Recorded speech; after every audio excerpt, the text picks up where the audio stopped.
BBC Sounds. Music, radio, podcasts.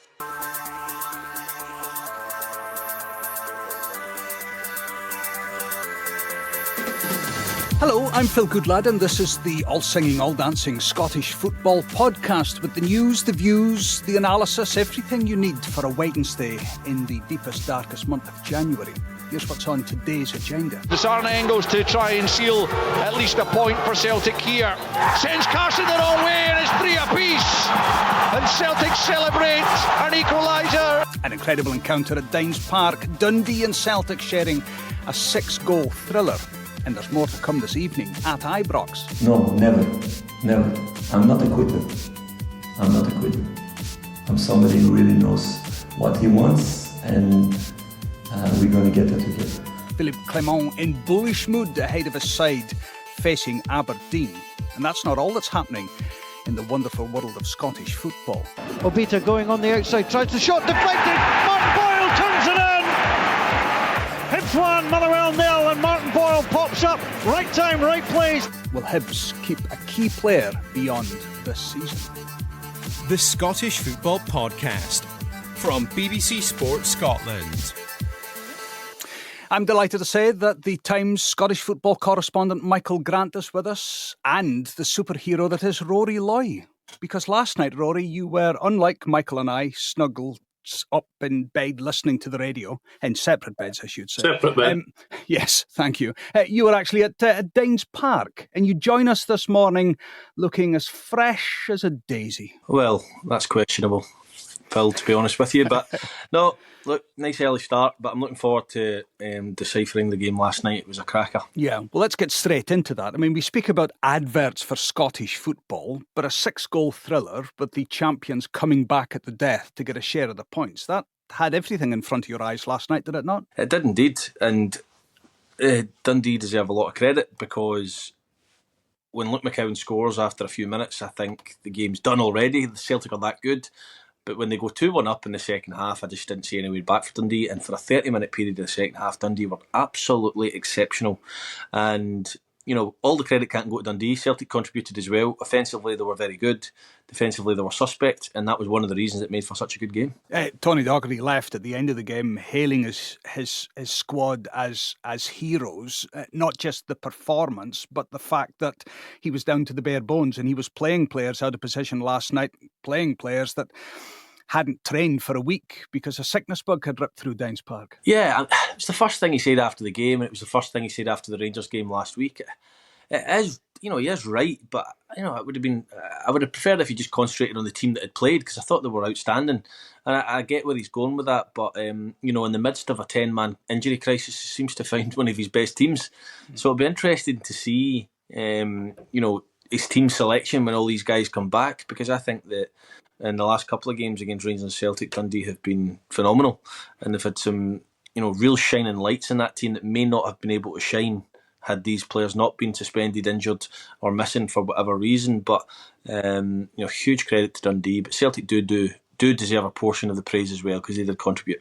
Michael, be honest, when the goal flashed up on your phone that McCowan had scored inside 5 minutes at Dundee Park, you would have thought, well, this could be shooty in. So fair play to Dundee. Yeah, terrific. I watched the game as well, Phil, and I was up at Dens Park last week when they drew with Rangers, and you know, I think maybe we thought, well, Celtic will have a bit more quality and that they'll do what they always do, which is to deal with Dundee. They've got an incredible record in this fixture. But as Rory says, you know, the way the match went, the way Dundee came back at them in the second half, I was so impressed with the energy and the intensity that they showed, especially after getting back in at 2 each. You know, I thought guys like Mulligan and Silla and Adewumi were just terrific, you know. And I felt, I'll be honest, I was hoping that they would hold on and win it, because I think any time that one of the smaller clubs is winning against the old firm, it's good for those clubs, it's good for the game, it's refreshing. But you also always sense, don't you, that Celtic may well come back and equalise. It was a penalty. Engels showed his nerve to take it, and that's why even on a night when they defended poorly, and Rodgers, I thought his quotes were quite strong, about the poor defending. He talked about Austin Trusty being soft and basically having to do better at that winning goal. But even on night, with all that, they don't lose. They still come away with something. But I think all the credit really goes to Dundee. Just one more question on Dundee before I focus on Celtic, because I'll tell you this. Last week on GMS, I got a couple of text messages saying, Phil, I know this is a big stumble for Rangers drawn at Dens Park, but you really must give more credit to Dundee. So I'm aware that perhaps we sometimes view these results in the premise of, there's a big result for the big team that didn't win. So fair play to Dundee. This is now the second time in the space of a week that Dundee should have beaten the Old Firm. The fact that they didn't, leave that to one side. What can you say about Dundee that you've seen in these two games, Michael, for the rest of the season? I mean, they're just a point outside the top six. Can you see them can you see Europe being a target? Listen, I think if you're Tony Docherty, you're going to think that we have gone pretty much toe-to-toe with the two strongest teams in the league in the space of a week. And I think that they are, a point or two below the top six? Point just outside. Yeah, and listen, we all know what this league is like. It doesn't take much. You have a good month and suddenly you're 2-3 places higher up. You get a string of results together. You're seeing it right now with Hibs. You've seen it with Dundee United. You saw it at the start of the season with Aberdeen. I think if you're Dundee, and listen, I think we all suspect he's going to lose Lyle Cameron, don't we? Now, these two results have been without Lyle Cameron, essentially. I know he came on late on last night, but he didn't play it against Rangers at Dens last week. So they've done it without him, but he's going to be a big miss. But, the new signings, the guy from Mexico that they brought in looks good. Adewumi, keeping him for the remainder of the season, I think, is going to be a real bonus for them. I mean, the boy's only 19. I was amazed when I watched him against Rangers. I was so impressed. I kind of looked him up. I couldn't believe he was only 19, given the impact that he had. And there's a lot more to come from him. So listen, totally in the mix for Europe as far as I'm concerned. He's superb for a 19-year-old, Phil. Adewumi, superb. You talk about taking your chances. Rory, superb in a physicality point of view, or superb in his mental approach to the game? Because he seems a player that's very mature. Yeah, I mean, he's 19, so he's had a great couple of weeks, and he will inevitably go through dips in form because he's so young.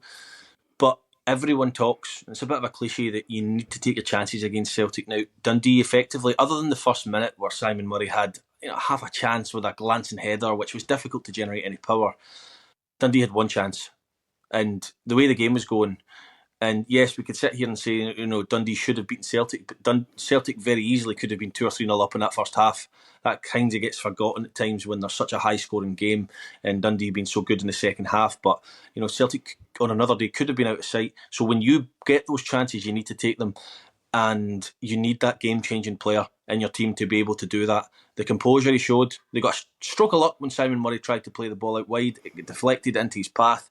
He stood Alistair Johnston up. He used his body to swerve it round him. Yes, it took a wee nick, but you need an Adewumi in your team if you're going to get results against Celtic, because that first goal was huge for belief and for momentum for Dundee. So physicality, understanding of the game, intelligence. It's not an easy position to play just off the striker. You need to have game awareness. You need to know where to position yourself. And he did it all twice and looked like a veteran doing it. Rory, Michael mentioned some of the comments that Brendan Rodgers made after the game. Do we just, from a Celtic point of view, park this result and move on? I mean, they're still 16 points clear. This isn't like it's like a major catastrophe in their season. But Rodgers, speaking about being disappointed, speaking about how he thought his team would go through the gears in the second half and they were 2-1 up, but didn't, and had to empty his bench and bring on a player in Arnie Engels, who eventually got the penalty.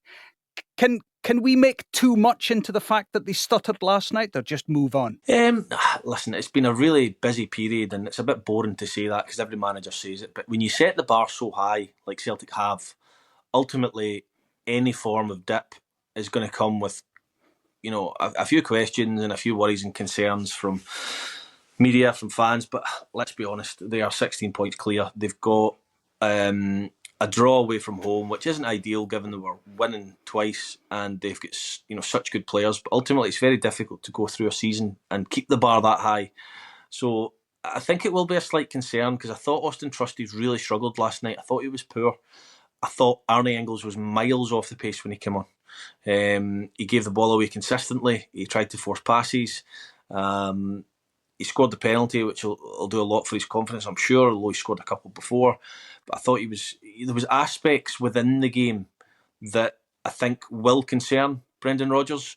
But overall, to this point in the season, he's got to be happy, but he will want these ironed out before Young Boys Bern come to town next week, because, if they don't, they could very easily drop points again. But look, Celtic have been superb. They've went through a few weeks where maybe they've been slightly off the pace in terms of where they've been at. But I still think they're a superb team, and I still think Brendan Rodgers will get them motoring come the back end of the season. Champions League to come next week. Just a moment, Michael, will drop into the Championship. Ayr United now just 2 points behind leaders Falkirk after winning at Dunfermline. Dunfermline, if you were the prospective new owners coming in, this former professional poker player, and you watched that last night, would you be thinking of sticking rather as trying to play your card? Sorry, that's the producer's pun. That's not mine. I had to get that in. Listen, these guys are gamblers, and I think taking any Championship club or arguably any club in Scotland is a bit of a gamble financially. No, listen, I think that these guys will have looked at the size and the potential of Dunfermline, and also, I think this season it's not an especially strong Championship, is it? I think that it's not like one of the seasons recently when you've had one big club and an obvious winner in it. And I think if you're buying Dunfermline, you are looking eventually to think, can we get them back into the Premiership? It's been a long, long time. They've been one of these clubs that has been kind of cast adrift through, reconstructions or more specifically stadium construction criteria years ago. And I always think Dunfermline have lost a lot of their fan base, and I would like to see them back in the Premier League to see if that's true or not, because I'm old enough to remember when they were strong in the mid to late 80s, and they had a really good support, Dunfermline, especially at East End Park. And hopefully that is still there, but I'd like to see them back up to prove it. Ayr United 2 points off Falkirk at the top after that win over Dunfermline. Livingston beating Airdrie. Let's turn our attention to Ibrox then tonight. Rangers against Aberdeen. Under the lights needs really no introduction. Philippe Clement, though, Michael, you were at the press conference yesterday, very bullish, saying twice in the space of a sentence or two, "I do not quit." Essentially, the old Rangers mantra, "I will not walk away." He seems up for the fight in what has been, even for Rangers standards and Philippe Clement's time at the club, a bizarre 7 days for him. Yeah, I would think if you're Philippe Clement, you'll think that maybe there might be a little piece of relative calm around the club. And I mean that on the back of what Patrick Stewart came out and said on Saturday, that we're backing him. We trust him. We think that when he gets his players back, he has shown enough of the big games that he knows how to manage and coach his team. Now, that is clearly a position that has split the supporters. And Clement's not daft. He saw that against St Johnstone, the way the crowd behaved.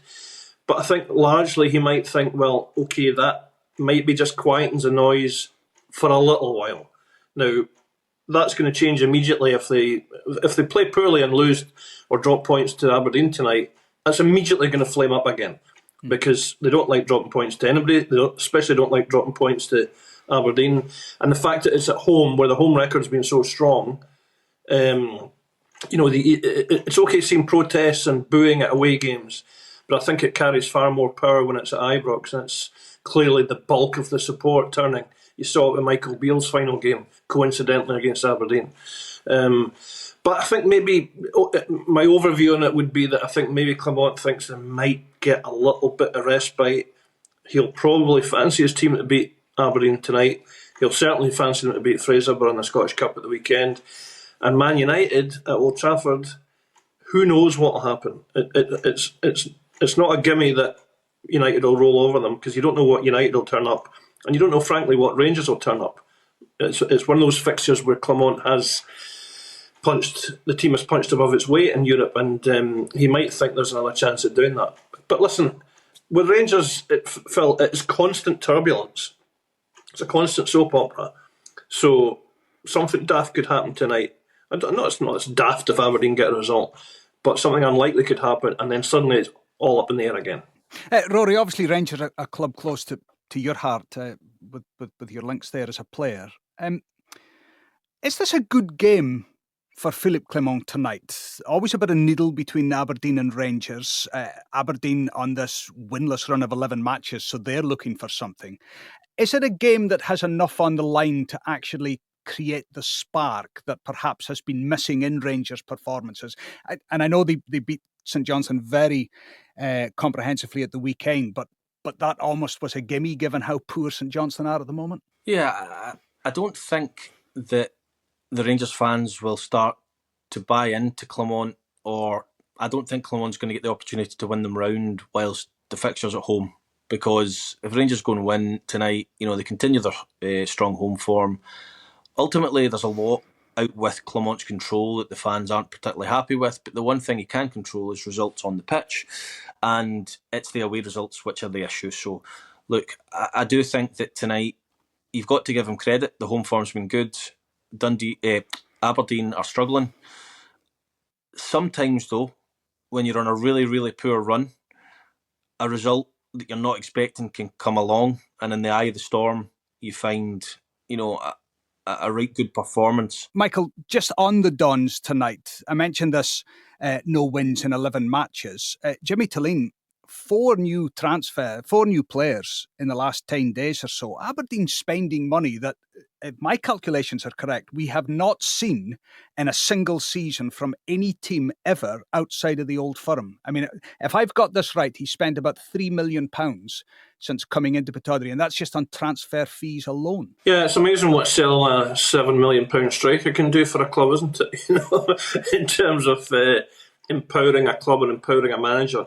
But I think it is significant, Phil, that they have shown this level of trust in Jimmy Tillene. I think that the season, the way it's collapsed over the last 11 games or so, I think it was pretty clear that Aberdeen had to do some pretty major surgery in January. Largely, the work that Tillene has done so far has been with a team that he inherited. I mean, the other day they started with 9 players. I think it was against Motherwell away. 9 players that were at the team that are at the club last season. Now, last season the manager got sacked because the form was so unimpressive. 2 managers got sacked. 2 managers got sacked. Yeah. Of course, I'm forgetting about them. Thankfully, I'd forgotten about the Neil Warnock period. But so I think what Aberdeen want to see in Tillene is a guy that builds a club, builds a team, and builds a club. That's why they liked him from Elfsborg. That's why when he came, Dave Cormack said, "We want this guy to anchor the club for years." Now, so that shows that when the form is wildly fluctuating as it is at the moment, it's going to stabilise. There's no question Aberdeen's form will stabilise. But when it's wildly fluctuating, in Scotland we get very excited about that, and we talk about, as a manager on a sugarly peg and all that.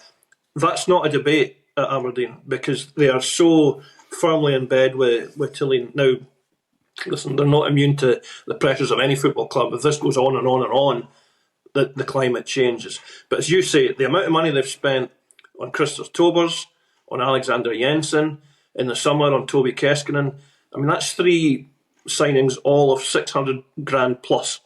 Now in Scotland, that's good money outside the Old Firm, and you would like to think that that'll start to show in the results. Tobers made a good debut the other day, and I think there's high hopes for Jensen as well. It's clearly a statement to rebuild the defence, which has been shipping far, far too many goals.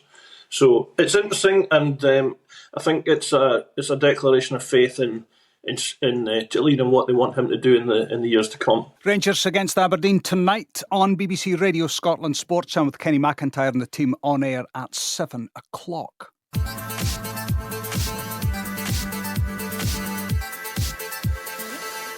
Finally, just a couple of lines from around the country. Rory, I want to ask you about Martin Boyle at Hibs. David Gray speaking about how happy he is to be at Easter Road. Can the club tie him down to a new long-term deal? Or indeed, is Martin Boyle of an age where he would like to go and maybe get one big contract left somewhere else? Look, I think with the age Martin Boyle's at, tying him down on a long-term deal, I don't want to tempt fate, but players who are very, very quick, as they start to get older, injuries can play a part. I think if Hibs were to try and tie him down, I would be looking, personally, if I was Hibs, I would be looking at a couple of years on good money and hope to get the very, very best out of him, and then see what he can give. Because remember, at the start of the season, he was in and out form wise. He dipped slightly, but he's come back into a rejuvenated Hibs side, and he's been excellent. He's scoring goals, and he's the Martin Boyle of old. So if I was the Hibs board, I'd be looking at it. And a club who's notorious for turning over players, Martin Boyle is one you can trust. So, I just think the age he's at and the affiliation he's got with the club, I would be looking to extend his contract.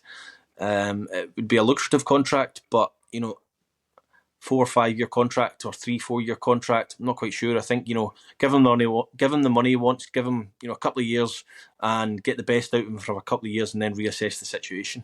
Martin Boyle, 32 in the spring. It's pathetic, isn't it, that we speak about a 32-year-old is coming to the end of his career. I look at 3 spring-like faces on my monitor. None more spring-like than the mirror setting on my monitor. But anyway, we move on with that. Michael, just finally, you've got a story in the back page of the Times this morning that's co-authored with one of your colleagues down in England about a potential Rangers and Celtic story leaving Scottish football. It's like we're back on that train again. Just quickly, please. Yeah, well, I must stress that this is the women's teams, and there have been some very early and exploratory discussions involving Celtic and Rangers potentially moving to the Women's Super League in England. I think both clubs are willing to explore that. I mean, and I actually wrote an accompanying column with this piece saying that, my God, this issue of the Old Firm moving to England has gone on forever. And for the men's teams, it has never really moved, and there's no sign that it's going to move. But maybe, professional women's football is still in its infancy, really. They're still kind of setting the groundwork, and there's potentially a chance for them to move down south. Now, obviously, that opens up all sorts of debate about what impact that would have on the women's game in Scotland. One to keep an eye on. Thank you for that. And thank you for joining us this morning. Rory Loy, superhero. Dines Park last night, a few hours later, the Scottish Football Daily podcast. We salute you for your efforts. Thank you very much. Not at all. Michael Grant, Scottish Football Supremo at the Times. Thank you. Enjoy Ibrox tonight. Thank you, Phil. I'll try my best. That's all we've got time for just now. Remember, Sports Sound tonight, 7 o'clock on good old Radio Scotland. That's on digital, online and on your smartphone. Kenny McIntyre and the Sports Sound team at Ibrox, Rangers against Aberdeen. And keep up to date with all the latest Scottish football news, views, analysis. Just a good old blether, really, about our beautiful game. Download the Scottish Football Daily podcast. Turn on your notifications so it'll just arrive at your phone when it's published, or go to BBC Sounds and click on the play button. For now, though, I'm Phil Goodlad. Enjoy our beautiful game, and we'll speak again soon. Sir Alex Ferguson is the most successful British manager of all time. Nobody is above him or this football club. So how did an apprentice toolmaker from Glasgow become one of the most iconic figures in sporting history? His strength of character, his determination, the fight in him. He can be persuasive, he can be charming, he can be frightening. I'm Kelly Cates, and this is Sporting Giants Sir Alex Ferguson. I didn't want to feel, I couldn't feel. Listen on BBC Sounds.